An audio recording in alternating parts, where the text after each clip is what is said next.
Specific things. Katt was 100 on a few things.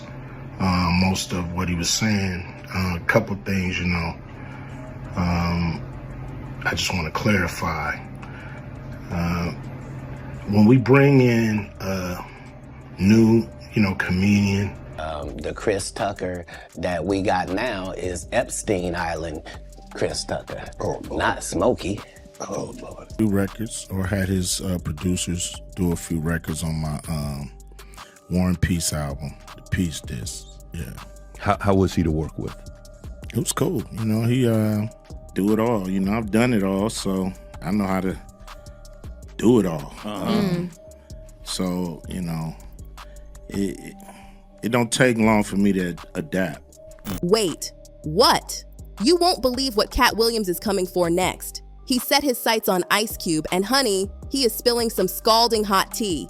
We're talking everything from allegedly underpaying actors to, and you better sit down for this, supposed connections to Epstein Island. And if you thought 2024 was Katt's year of exposing folks, just wait, because 2025 is looking even spicier. But that's just the appetizer, because Katt went in on questioning Cube's loyalty to the culture, claiming this man has been playing both sides of the fence for years. Now let me break down this whole messy situation for you.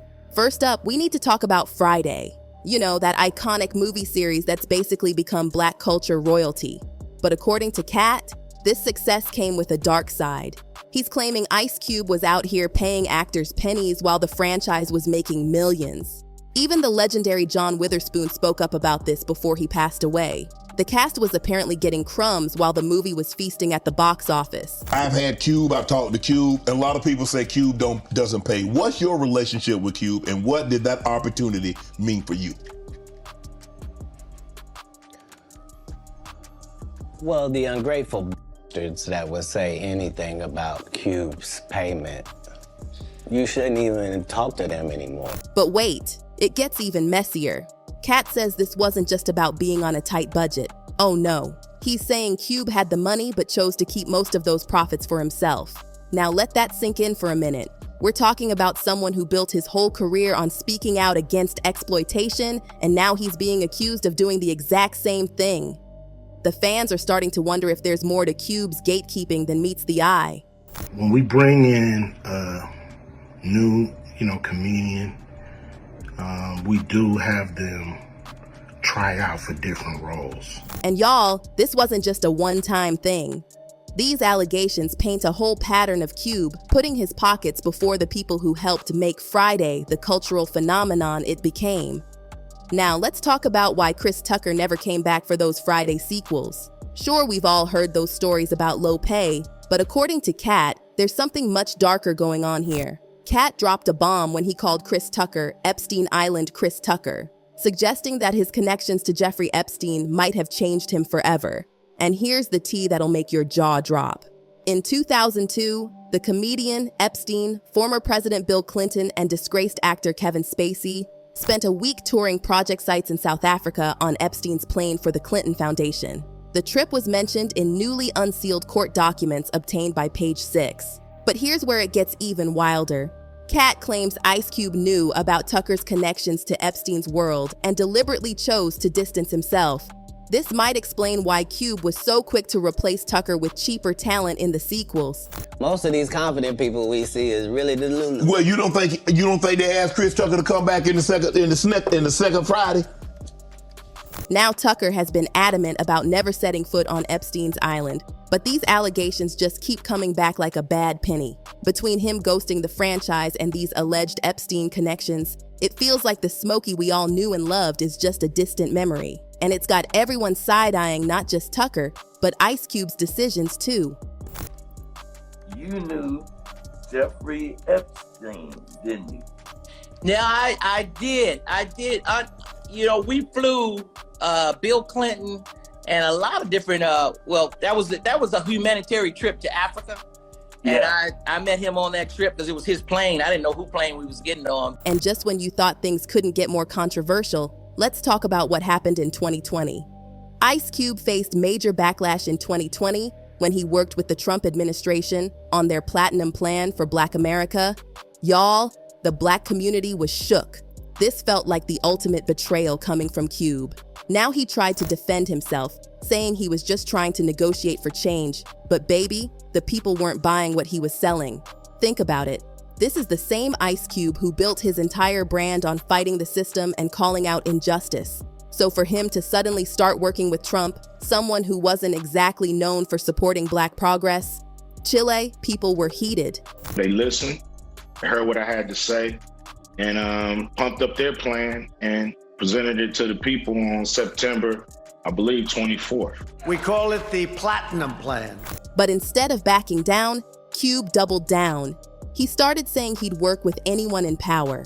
Some people tried to spin it as him being business-minded, but others felt like he was turning his back on everything that made him a legend in the first place. And honey, it didn't stop there. Ice Cube started showing up on conservative platforms like Tucker Carlson and Piers Morgan. During these interviews, he was pushing anti-vaccine rhetoric and even dropped this bombshell.